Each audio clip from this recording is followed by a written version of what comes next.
Y bueno, pues vamos a comenzar con ahorita la gente que se nos está uniendo. Vamos a empezar a platicar en este foro de asesoría financiera. Realmente, pues esto es un foro, por lo cual estamos primordialmente abiertos a preguntas y respuestas y pues vamos a intentar que sea esto más interactivo de lo que suele ser, ¿no? Entonces, bueno, estoy compartiendo una pantalla de alguna manera con información que nos llegan de diferentes grupos empresariales. Hoy en día yo he hablado mucho de que un cambio de paradigma importante es justamente lo que está ocurriendo. Justamente una de las macrotendencias importantes es la creación de microcomunidades, donde la manera de comercializar de las empresas va a cambiar de manera muy importante, puesto que la gente está saturada de redes sociales. Nosotros llamamos este cambio de tendencia la elaboración de microcomunidades, donde la gente va a empezar nuevamente a buscar recomendaciones de directamente de la gente, de boca a boca, aunque de manera masificada y escalable a través de foros virtuales. Es decir, que si antes tú estabas buscando pues comprar algo, un abogado, un contador, una financiera, o sea, normalmente podrías googlear o acudir, digamos, a foros abiertos. Y hoy en día que hay tanta saturación de redes sociales, tanta confusión, tanto fake news, la gente va a volver a este tema de intimidad, donde mejor le pregunto a mi red de contención. Y tu red de contención no siempre es tu familia en temas de negocios, puesto que no quiere decir que tu familia sea especializada en todos los negocios o tenga todos los contactos del mundo. Por lo mismo, la gente va a empezar a acudir a sus foros empresariales, a grupos donde forme parte normalmente, a foros de empresas, y esto va a ser importante porque van a cambiar las reglas del juego. Por lo tanto, una primera recomendación a las empresas justamente tiene que ver con creen sus propias microcomunidades. Y para eso les voy a poner el ejemplo de lo que hemos hecho, por ejemplo, desde Factor Express.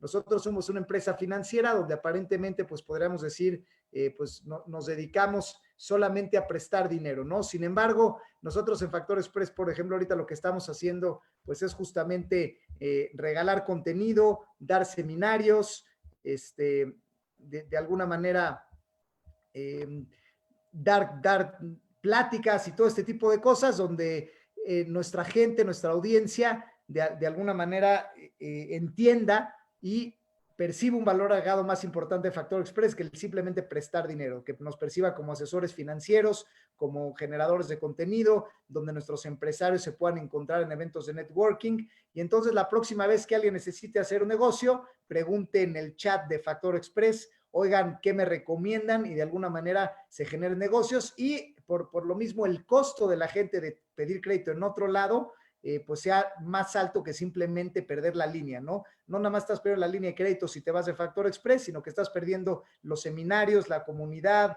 el valor agregado, el networking, es decir, las empresas tenemos que estar generando lo que se conoce como valor económico intangible.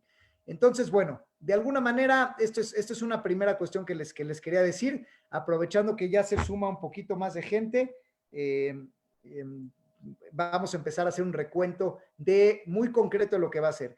Este es un foro de asesoría financiera, por lo tanto no vamos a abundar en temas políticos ni en temas de salud pública, sin embargo, sí vamos a tocar las cuestiones importantes en relación a la liquidez, que es realmente lo que nos importa en este sentido. La liquidez en el mercado mexicano va a sufrir un crunch muy importante. De alguna manera va a haber una dificultad económica en el largo plazo y esto se va a dar primariamente por cómo está la composición del universo empresarial en México. Ahora mismo les voy a compartir una pirámide que me parece que es importante que conozcamos. A ver, ahí la estoy compartiendo. Y es un poco entender justamente dónde está parado el universo empresarial mexicano. México tiene 130 millones de habitantes, de los cuales existen 70 millones de figuras jurídicas que pagan impuestos. Donde, bueno, esto puede ser personas físicas y morales, no necesariamente individuos, o sea, entre empresas y autoempleados y todo, hay 70 millones, de los cuales 68 millones de esos 70 son microempresarios o empleados. ¿No? Estamos hablando de alguna manera o sea, donde prácticamente un 90% no tiene una red de apoyo en flujo para aguantar más de 2 meses frenados. Y esto estamos hablando de la población puramente formal. digamos, la gente freelance, esto está definido como el autoempleo, gente donde se registra como persona física con actividad empresarial en su gran mayoría, y estamos hablando de gente que por lo mismo no tiene necesariamente un legado de marca, no tiene necesariamente patentes, no tiene necesariamente como un corporativo, un producto que pueda sostenerse en el tiempo, digamos, un modelo de negocio donde eres dueño de tu tiempo, tiene ventajas en versatilidad, que puedes ahorrar en oficinas, puedes tener coworkings, trabajar desde casa, o sea, tiene algunas ventajas que tienen menores costos que una empresa. Sin embargo, en crisis como esta, normalmente pues son a los primeros que los clientes empiezan a descartar, y es gente que normalmente justamente no tiene redes de flujo de efectivo para poder aguantar más de 3 meses en operación. También los empleados, pues esto es este universo de gente que ahorita pues está medio en stand-by, muchos han sufrido recortes de sueldos en pactos directamente con sus empleadores, y estamos hablando, por lo tanto, que 9 de cada 10 de la población en México que paga impuesto está en un tema de restricción de flujo y en un tema de problemática económica. Sí, vuelvo a decir la cifra, 9 de cada 10 están en este tema, porque como empleados puede ser que estén supeditados a rebajas de sueldos y aún veremos, o como autoempleo, igual normalmente no existe la contención y la reserva de flujos de efectivo de más de un mes de operación, lo cual también implica ciertas problemáticas, ¿no? Entonces, por lo tanto, hay que entender que el universo empresarial mexicano, aunque pareciera muy grande con esos 70 millones, solamente estamos hablando de 1.3 empresas de alguna manera donde 700 están en sin operaciones, o sea que estamos hablando realmente de 600, de alguna manera, bueno, 1.3 millones de empresas, donde realmente hay un universo muy escaso de empresas en el sentido de la palabra que tienen, digamos que más de 50 empleados, ¿no? De hecho, empresas que facturen más de 500 millones de pesos en México, solamente existen 8,000, y empresas que hayan llegado a la bolsa de valores, ya sea para emitir deuda o una oferta pública de acciones, solamente existen 300. Es decir, hablando de empresas sólidas que normalmente puedan tener más de 3 meses de capital de trabajo, solamente estamos hablando del 0.001%. Por lo tanto, es una de cada 10,000 empresas, es muy, muy poco, y por eso es que el gobierno ha determinado no multar a la gente que salga a la calle, ha determinado, aunque está la fase 3 declarada, justamente por eso seguimos viendo coches en la calle, por eso vemos que el gobierno ha sido gris en su manejo, por eso ha sido tan indeciso en su toma de decisiones, y digo, más allá de politizar si está bien o mal, acá lo que queremos explicar es el razonamiento económico. Se trata de una comunidad, de una economía muy endeble, con empresas muy chiquitas, donde empresas grandes que puedan aguantar trabajando desde casa de 3 meses, pues estamos hablando solamente del 0.001% del universo empresarial, lo cual es un porcentaje evidentemente muy bajo, y por lo tanto la apuesta del gobierno por eso es no declarar emergencia nacional en el sentido legal de la palabra que haga que haya recortes más agresivos de puestos de trabajo, sino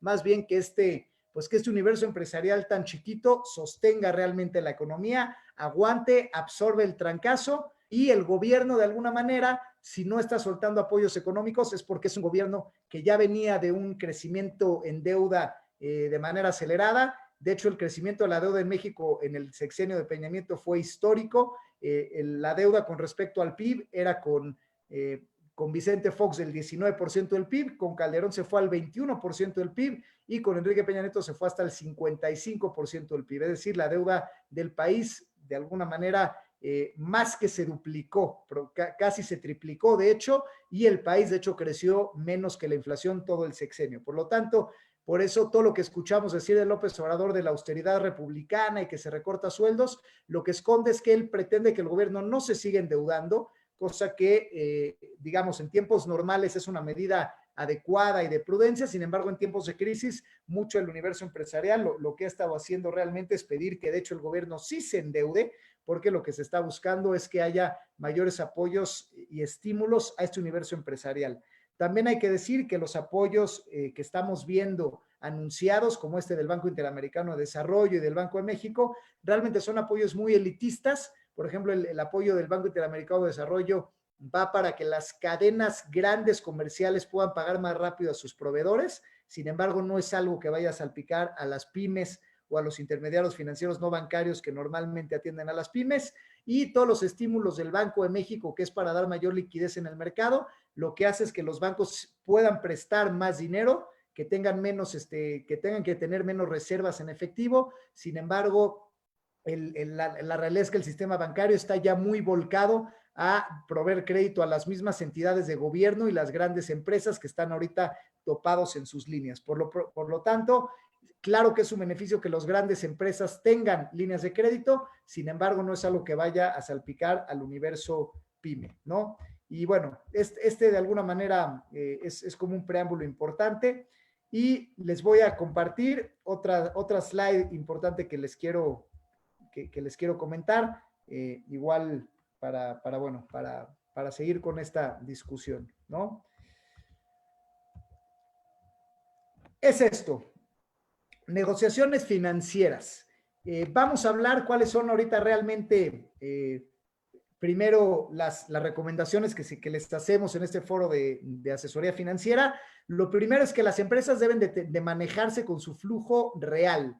Les proponemos una fórmula muy sencilla donde les pedimos que hagan su flujo de caja actual, es decir, los emprendedores tienen que ver cuánto dinero tienen ahorita en el banco y sumar la cobranza real, no la cobranza proyectada, no las cuentas por cobrar y no un cálculo de lo que debiera ser porque llevo conociendo al cliente toda la vida, sino realmente en esta contingencia cuánto voy a cobrar. A esto hay que restar ahora sí que la inversión en el inventario que hay que tener, porque hay una frase que escuchamos mucho que decimos cash is king. Sin embargo, creo que esta frase va a mutar o se le va a añadir el término stock is king. O sea, no nada más el que tenga efectivo va a ser más competitivo, sino el que tenga el inventario suficiente en esta recuperación para poder proveer de bienes y servicios a sus clientes cercanos, pues van a ser los que van a salir más favorecidos. Y bueno, a eso, pues restarle el tema de la nómina, ¿no? Entonces, hay que cuidar muchísimo el stock, hay que cuidar muchísimo a la gente clave y hay que cuidar muchísimo a conservar los pagos mínimos de intereses. ¿Por qué? Porque las instituciones financieras, en un entorno donde va a haber poca liquidez, cada vez se les va a exigir a las empresas que inviertan más. Es decir, si antes Walmart que te compraba mucho stock y te hacía resurtidos automáticos, hoy las grandes cadenas te van a pedir que el resurtido lo hagas tú solo, que tú como empresa vendas más a consignación y que tengas más mercancía en tu bodega. Y eso al final se traduce en te van a comprar menos, vas a vender menos, vas a tener que invertir más de alguna manera en tu propio inventario y vas a tener que arriesgar más. Y obviamente no hay dinero de capital que alcance para, en un entorno donde vendes menos, invertir más en tu propia organización. Por lo tanto, los créditos se van a volver un aspecto clave y completamente fundamental para la competitividad de las empresas, y la cruda realidad es que si no tienes un buen historial crediticio, no nada más no te van a apoyar en temas de reestructura, sino que cuando todo el mundo resurja, no vas a poder competir contra la gente que sí tenga liquidez. Otra recomendación en el mismo sentido es el momento de negociar con elefantes blancos. Si ustedes están en centros comerciales, si tienen una deuda con un gran banco, que normalmente cambiar precio, cambiar condiciones, abrir una nueva cuenta, pedir que te renegocien un crédito existente, en tiempos normales es muy difícil. Sin embargo, ahorita los elefantes blancos sí caminan, es decir, sean agresivos en sus negociaciones y no negocien para mayo, junio y julio, sino negocien para los próximos 18 meses. Es decir, la crisis no tenemos certidumbre de cuándo exactamente va a acabar en este verano. Lo que sí tenemos certidumbre es, de alguna manera, que la recuperación va a ser lenta. Entonces, debemos prever que no vamos a vender igual, o sea, aunque se liberara la cuarentena, no es que a partir de septiembre volvemos a los mismos niveles de antes, sino que esto va a tener un efecto duradero, y por eso hay que cuidar no nada más los pagos de los próximos 3 meses, sino realmente los pagos pensando en la reestructuración. Hay que pensar también en reestructurar capital humano, pasar mucha parte de sueldos fijos a sueldos variables, y hay que pensar en fusionarse con competidores. Los competidores normalmente es una buena manera de optimizar costos de operación, donde la misma gente haga lo mismo de alguna manera y se eliminen duplicidades, y por otro lado las empresas dupliquen capacidades financieras. Así que las empresas familiares en América Latina, que siempre han sido muy renuentes realmente realmente asociarse, es un buen momento para que lo hagan. Otros puntos importantes que es importante tener presente, pues bueno, uno, los clientes serán menos, o sea, habrá una menor base de clientes y tendrá un menor consumo.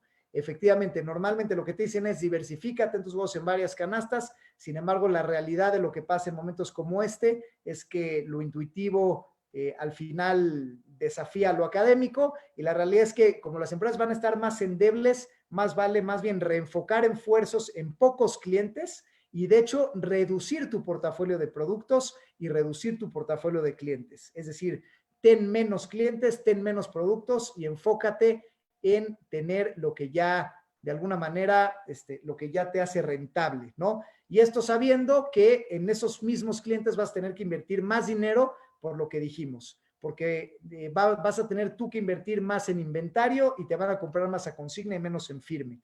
También es un tema cierto que los clientes van a pagar más tarde. Los clientes ahorita están tomando, sobre todo los de retail, algunos sin razón, están tomando una postura de yo no te pago hasta nuevo aviso, deja que abran mis tiendas o los puntos de venta y entonces veo, y por lo tanto, si ya de por sí México era un país financiado con proveedores, donde las cuentas iban a 90, 120, 150 días, pues ahorita hay que sumarle varios meses más. Por lo tanto, lo que vendas, además te vas a tardar más en cobrarlo. Por lo tanto, hay que estar preparados. Una vez más, esto se reduce a flujo de efectivo, que como es difícil que venga capital propio, a tener créditos abiertos y estar al corriente, por lo tanto, con acreedores financieros. Va a venir una guerra de precios también, en una búsqueda desesperada de flujo. Muchas empresas que en estos momentos se digitalizaron y ahorraron costos, corrieron gente, reducieron salarios, van a poder salir al mercado vendiendo lo mismo que se vendía, pero a un menor costo. Y va a empezar una guerra de precios donde, sin duda, las empresas que no se hayan ajustado en procesos, tecnología y empleados van a sufrir por mantener el precio que ya tenían antes, y por lo tanto, la opción aquí, más que entrarle de lleno a esta guerra de precios, es justamente pensar en el valor intangible del producto. Y digo, hace rato yo ponía el ejemplo de Factor Express, pero voy a poner uno de Starbucks, a lo mejor uno más simple.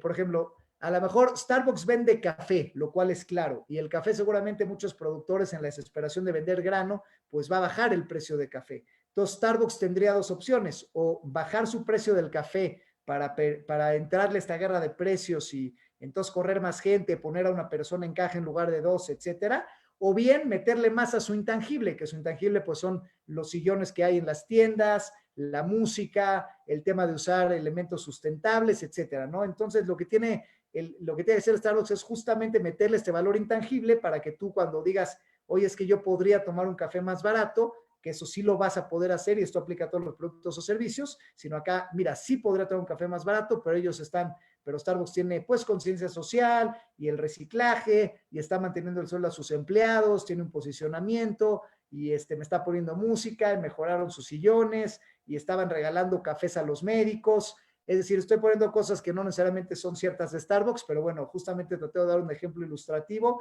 de cómo tu posicionamiento en el mercado, tu valor de marca, tu intangible, más allá del producto, es lo que va a hacer que la gente se mantenga fiel y tus clientes se mantengan fieles en medio de una guerra de precios que claramente va a empezar, ¿no?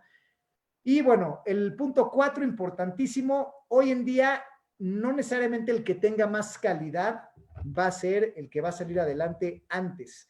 De aquí, por ejemplo, podría poner yo un ejemplo inmobiliario, donde habrá desarrollos que tenían, por ejemplo, arquitectos que tenían los mejores proyectos, los mejores acabados, las mejores proyecciones de departamentos, los más lujosos, los más sustentables, etcétera, ¿no? Sin embargo, si no tienen la liquidez para terminar esos desarrollos o no tienen los accesos a los créditos a los que esperaban para terminar de construir, pues es probable que les come el mandado un desarrollador que a lo mejor tenía un peor arquitecto, un peor diseño, una peor fuerza comercial, pero al sí poder financiar su obra y poderla terminar en tiempo y forma, pues va a vender mucho más. Esto aplica igual a gente de retail, o sea, si tú haces muebles y tus muebles son los más bonitos, a lo mejor te come el mandado un mayorista que sea capaz de traer mayor inventario y aunque sus muebles sean de peor calidad, pues va a ser el que va a vender más. Entonces, hoy el name of the game, si tú quieres ser competitivo, más que la calidad de tus productos y servicios, ojo con este comentario,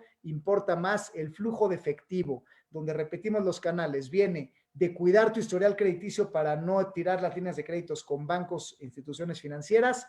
2, abrir más tus horizontes a instituciones financieras no bancarias. Hay que abrir líneas con SOFOMES, con uniones de crédito, con esquemas de crowdfunding, fondeos internacionales y una serie de redes que hoy en día existen en el mercado, y si no están familiarizados, ¿qué están esperando? Es momento de hacerlo. Y 3, a través de fusiones y adquisiciones con competidores. Ese competidor que siempre compiten y hay doble fuerza de ventas, doble fábrica, doble producción, doble todo. Es momento de pensar en unirse para tener la mitad de los costos, el doble de ventas y el doble de flujo de efectivo, donde las alianzas pueden ser exponenciales. Así que va a ser una época donde va a tener que haber desapego de alguna manera a tal vez tradiciones familiares de muchas décadas, con tal de poder competir con las nuevas reglas del juego.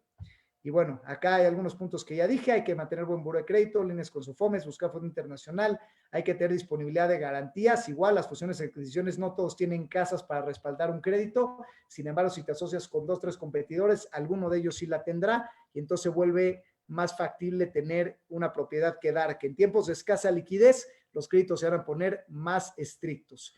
Y otra cuestión importante, hay que exigir al sector privado en materia de pagos y condiciones. Estamos acostumbrados mucho pues como una cierta clase empresarial a reclamarle absolutamente todo al gobierno. Sin embargo, si Walmart, Chedraui, Soriana y todas estas cadenas no pagan, o te dicen que es el sistema, o te dicen que las facturas las tienes que volver a meter, como que nadie dice nada, y si te aplazan el plazo de pago, pues como que todo el mundo guarda silencio. Y esto tiene que cambiar. Las cámaras empresariales van a tener que empezar a ejercer más presión de alguna manera al sector privado, porque pues simplemente si no, no es sostenible. Otra cuestión que es importante para las empresas es la cultura corporativa. Sí importa. Hoy en día, a medida que el trabajo a distancia va evolucionando, las empresas que más hayan logrado fidelizar a sus propias gentes son las que van a salir adelante. Hay que tener comunicación diaria con los empleados, no importa si hay cosas que informar o no. Lo que importa es que la gente necesita sentirse contenida. Los líderes necesitan liderar. En esta época de crisis hay referentes y referidos, ¿no? Entonces, de alguna manera, ustedes como empresarios tienen que ser referentes, y su gente, al verlos cada mañana, verlos vestidos, verlos haciendo un resumen de las cosas, verlos de alguna manera dando overviews generales de lo que está pasando, es un tema importantísimo que no lo pueden dejar de lado. El otro, se está esperando un posicionamiento real de las empresas. Estamos acostumbrados muchos a misión, visión y valores, y de qué colorcito es mi logotipo. Hoy en día, sin embargo, sí se está esperando en las empresas un posicionamiento claro a voz directamente el director general. Oye, ¿tú vas a apoyar con prórrogas o no? ¿Vas a apoyar con descuentos o no? ¿Vas a dar incentivos o no? ¿Vas a pagarle a tu gente o no? ¿Vas a regalar contenido o no? ¿Vas a crear una comunidad o no? Es decir, el posicionamiento se vuelve un pilar estratégico central de las empresas, donde importa quién eres y qué tienes que decir al mundo en una crisis de esta naturaleza. No es algo que se pueda delegar a una agencia externa de comunicación para decir que estarás trabajando en casa en los próximos días. Eso no es un posicionamiento, esos son comunicados basura que normalmente estás diciendo, replicando lo que todo el mundo está diciendo. Acá se espera que las empresas realmente hablen, ¿no?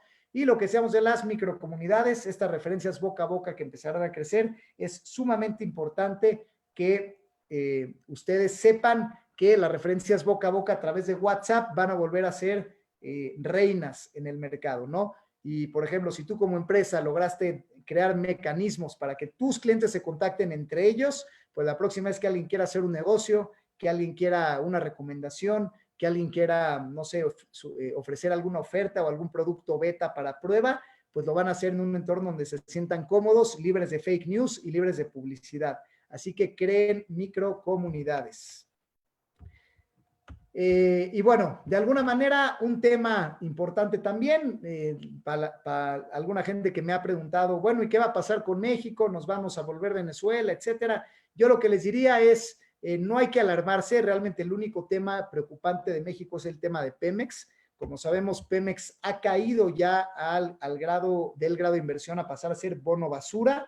Y por lo tanto, lo que significa esto es que el ser bono basura realmente lo que representa es que Pemex va a tener que pagar más tasa de interés y que va a haber menos inversión institucional. Esto hace que Pemex pierda más dinero del que ya pierde. Pemex ya estaba en quiebra operativa antes de la crisis, y una empresa que pierde miles de millones de pesos al año y tiene que pagar más intereses y entonces pierde más dinero, el precio del petróleo está más abajo, pues tiene de dos, o declararse en bancarrota o que el gobierno le siga inyectando dinero y le inyecte, y le inyecte, y le inyecte para que Pemex no quiebre. Entonces, el gobierno no va a dejar quebrar a Pemex, le va a seguir inyectando dinero, es dinero bueno que se está yendo al malo, por eso las calificadoras no están cerrando un ojo y están haciendo ver esta situación, y realmente, esta es una crónica de una muerte anunciada, esta quiebra no va a llegar en los próximos 2 o 3 años, es un tema que se va a alargar, pero bueno, por lo pronto lo que sí hay que saber es que si pasa algo con Pemex, como que se le deje de inyectar dinero o deje de pagar proveedores, esto haría que se pierda la confianza en México como país al Pemex ser su empresa más grande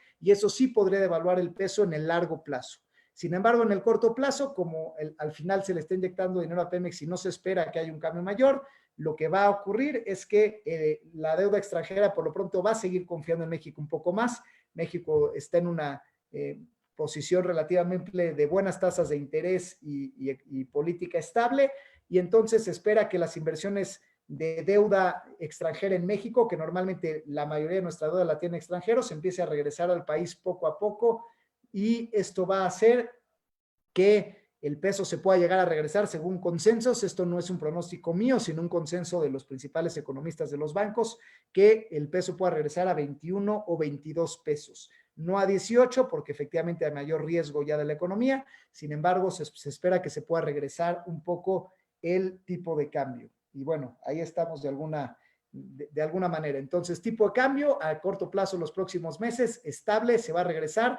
Razones no son fundamentales, no son buenas acciones económicas, no son recuperaciones económicas, simplemente es un tema meramente especulativo, donde los grandes fondos van a preferir invertir en peso mexicano que en real brasileño, que en peso argentino. México todavía da una buena mezcla en materia especulativa y por eso es que el peso se puede regresar. Oye, ¿se podrá devaluar y disparar y esto? Sí, si Pemex cae en un tema de insolvencia, no se recupera y se persiste con el proyecto de Dos Bocas y se da un deterioro sostenido, pues esto podría hacer que efectivamente el peso se devaluara aún más. Y bueno, pues de alguna manera, estos son algunos de los datos duros que tengo que compartirles. Voy a detenerme un poco, si me ven volteando para abajo es porque estoy leyendo algunas de las preguntas que me hacen por diferentes plataformas, porque estamos simultáneamente en Zoom y en Facebook. Y bueno, déjenme checar un poquito las preguntas.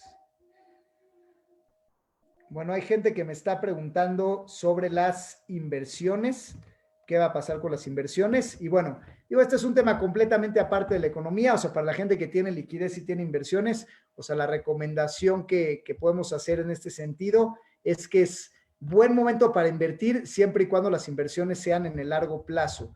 Es decir, nosotros tenemos datos, los economistas, que el Standard & Poor's, o sea, la bolsa digamos, grande de valores en Estados Unidos, en los últimos 30 años ha dado un rendimiento promedio del 9%, ¿no? Es decir, que cada 10 años aproximadamente, pues tú duplicas tu dinero y si lo dejaste 30 años y no lo tocaste, pues obviamente podrías tener 3 veces lo que metiste en un inicio, ¿no? Entonces, ahorita en tiempos como este, donde hay una devaluación importante del tipo de cambio, donde hay de alguna manera una baja generalizada en las bolsas, pues efectivamente estás comprando un poco más barato, es buen momento de entrar en renta variable, la bolsa se llegó a caer hasta un 40%, aunque ya se ha recuperado algo, más o menos la mitad de esa caída, pero bueno, en ese sentido es bueno. Sin embargo, puede volver a caer, puede volver a subir, la tendencia va a ser que haya una recuperación sostenida, el coronavirus no es el fin del mundo, por lo tanto es buen momento de entrar en renta variable.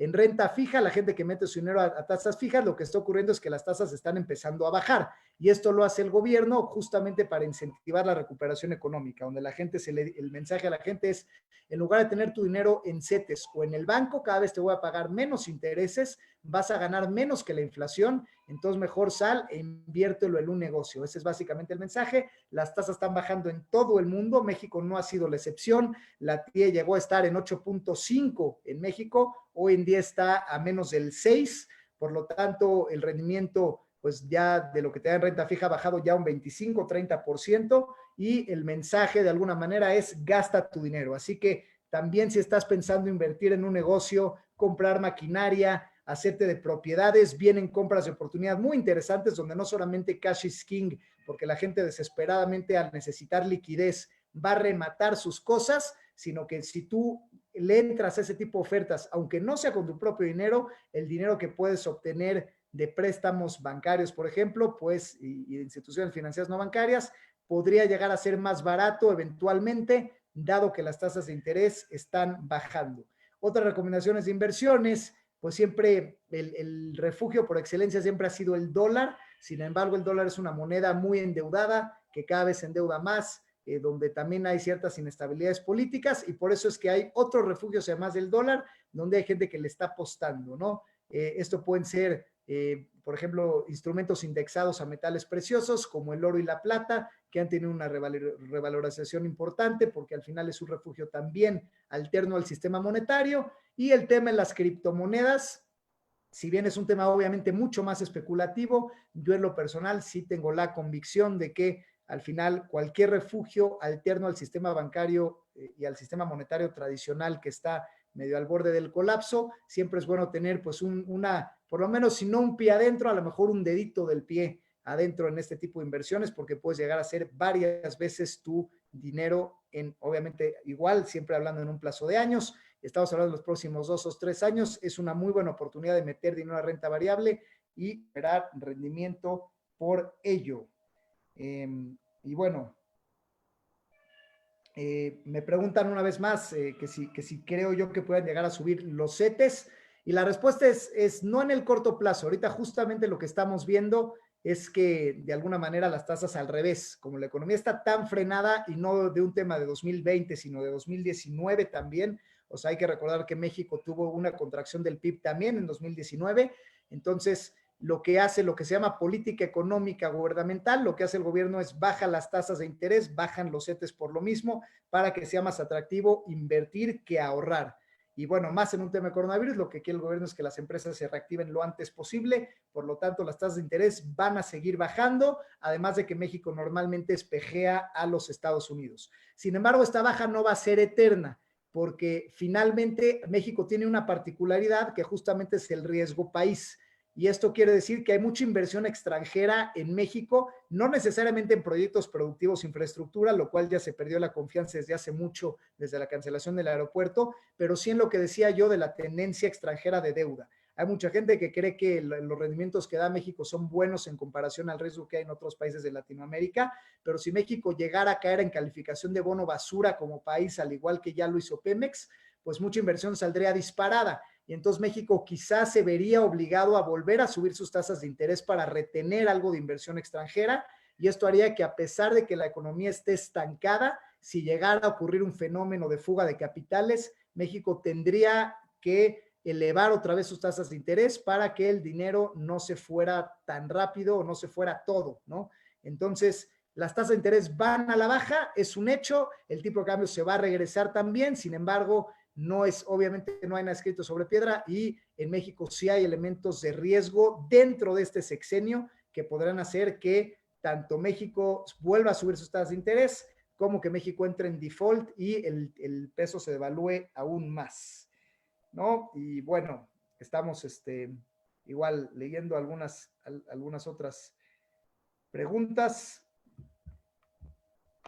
con mucho gusto. Y bueno, a ver, vamos a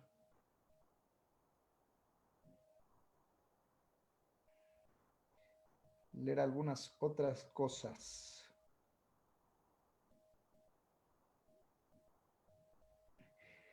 Bueno, me están preguntando específicamente algunas preguntas del sector inmobiliario, que vamos a preguntar con mucho gusto, que vamos a responder con mucho gusto. El sector inmobiliario no es que se va a colapsar por completo. De hecho, el sector inmobiliario es un sector que puede recuperarse, simplemente va a tener que cambiar en las reglas del juego y reinventarse. Por ejemplo, ahorita lo que estamos viendo es que México está llegando a niveles récord de comercio electrónico. Y de hecho, un dato duro muy interesante del sector inmobiliario es que la gente nunca había buscado por internet tantas casas como en 2020. Así es, este año es donde la gente más ha buscado casas desde internet. Por lo tanto, hay oportunidad y hay manera de que los desarrolladores se tengan que reinventar en este sentido. También el comercio electrónico lo que va a hacer es que mucha gente, hoy en día hay mucho freelance en México, sin embargo casi todos los freelance son de servicios, el diseñador, el que hace logotipos, el que maneja redes sociales, etcétera, ¿no? Pero cada vez más va a empezar a haber más freelancers que se den cuenta que Amazon, Mercado Libre, pues son plataformas que pagan bien, donde se puede vender, donde no se requiere tanta logística ni tanta fuerza de trabajo, y estos microempresarios pues van a necesitar lugares donde almacenar sus productos que vendan, es decir, no todo mundo va a poder almacenar los productos en su casa, por lo tanto van a existir la necesidad de microespacios y micro bodegas en todos lados para responder a estos empresarios, así que, por ejemplo, gente que tenga propiedades medio abandonadas y esté sufriendo por rentarlas y sufriendo por venderlas, pues si tú transformas estas propiedades en espacios que, por ejemplo, si tienes una casa de 2 pisos y puedas rentar esos 2 pisos en lugar de un piso a una persona, un inquilino, puedas dividirlos en 6 mini bodegas y entonces tenga realmente 6 inquilinos, donde no sean ellos los que iban ahí, sino más bien su mercancía, y además como inquilino te asocies con una empresa de paquetería y entonces ofrezcas a los microempresarios nuevos, oye, yo no nada más te guardo tus cosas como bodega, más barato obviamente que tener una bodega grande en Naucalpan, por ejemplo, sino yo te doy mi casa, es una microbodega y te ofrezco logística, almacenaje, seguridad y te ofrezco alianzas con paquetería para que de aquí se vayan a los clientes finales. Va a haber ahí una oportunidad para reinventarse también muy importante, ¿no? También la clase más baja está en un déficit importante de vivienda. En 2019 se cayó mucho el segmento residencial plus y la vivienda media. Sin embargo, interés social, de hecho, siguió creciendo y hoy en día pues va a seguir existiendo esa demanda. No hay que olvidar que el promedio de edad en México es de 28 años y ahora que la gente tarda más en casarse, pues digamos que los próximos 10 años, entre que esos millennials cumplen de 28 a 38 años, pues muchos de ellos seguramente o se casarán y tendrán necesidad de vivir en pareja o bien se irán a vivir solos. Entonces la necesidad y la demanda de vivienda va a ser muy importante. Lo que sí es que esta vivienda pues va a tener que ser más versátil, quizás con espacios compartidos, quizá con espacios dentro de la casa para trabajar, dado que el home office se volverá cada vez más estándar, y espacios hasta para tener tu espacio personal. Tal vez las casas del mañana pues tengan sus espacios de meditación personal, como unas paredecitas más cerradas, espacios de aislamiento para hacer ejercicio, para meditar, para poner tu bici fija, o sea, no sé, cosas que han surgido, ¿no? Entonces, claro que se va a exigir más versatilidad, más creatividad a los desarrolladores, pero sí hay una necesidad en el sector inmobiliario que no es que se va a detener, es que va a tener que migrar de las oficinas a la logística, de la vivienda a la covivienda, de lo super lujo a quizá lo lujo más bajo, pero un auge del turismo por otro lado, ¿no? Entonces, de alguna manera va a haber muchas oportunidades que creo que es importante que tomemos en cuenta. Y bueno, pues estamos por llegar a la parte final. Se supone que tenemos 45 minutos, ya son 6:45. Vamos voy a repasar una vez más, perdón, las preguntas que tengo, perdón si desvío la mirada para abajo, es porque estoy leyendo estos mensajes. Y bueno, como me parece que no hay más preguntas, vamos a pues hacer una pequeña conclusión, entonces de un overview de todo lo que hemos visto para que se queden con esto. No, bueno, lo primero es justamente prever que no es el fin del mundo, se prevé que al final sí nos vamos a recuperar, sin embargo, sí hay que poner a México aparte del resto del mundo. México, a diferencia de otros países, por lo que ya vimos que México no se quiere endeudar más, es una política prudencial muy, muy clara, y dado que los apoyos que hay son muy elitistas, en México va a haber una crisis de liquidez muy importante. Va a haber pocos créditos y poco dinero, y esto va a hacer que los clientes que hay compren menos, compren más a consignación, pidan más días para pagarte y por lo tanto los empresarios chiquitos tengan que invertir más en inventario, tengan que esperar más tiempo para que le paguen y tengan que invertir más en pos de sus clientes. Por lo tanto, para responder a esto hay que tener más dinero. El dinero es el name of the game, es lo que te va a hacer más competitivo el día de mañana, más que tu calidad inclusive.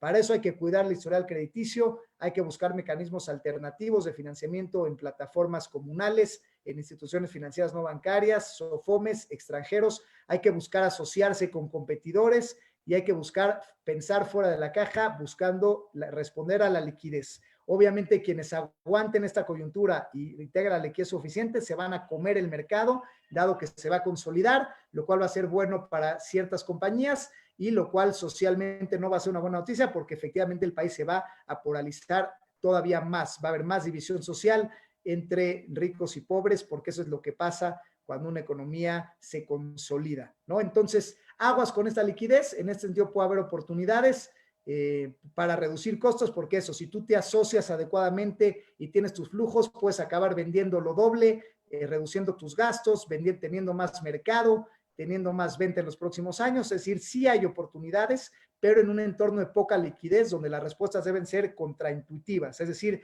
no diversificar, sino concentrarte en los clientes que pagan. No aumentar tu rama de productos, sino conservar los que ya tienes. No malbaratar y entrar a una guerra de precios, sino sostenerlo, pero dar valor económico intangible.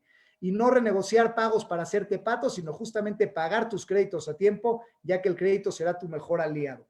Y bueno, pues con esto terminamos la sesión de hoy.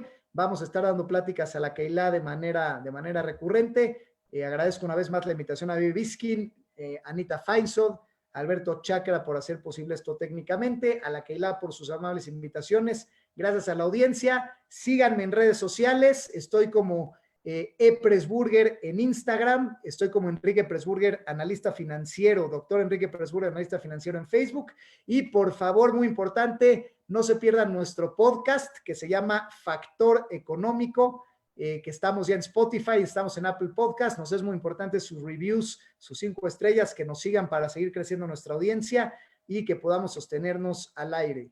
Gracias por seguirnos y hasta la próxima. Buenas noches.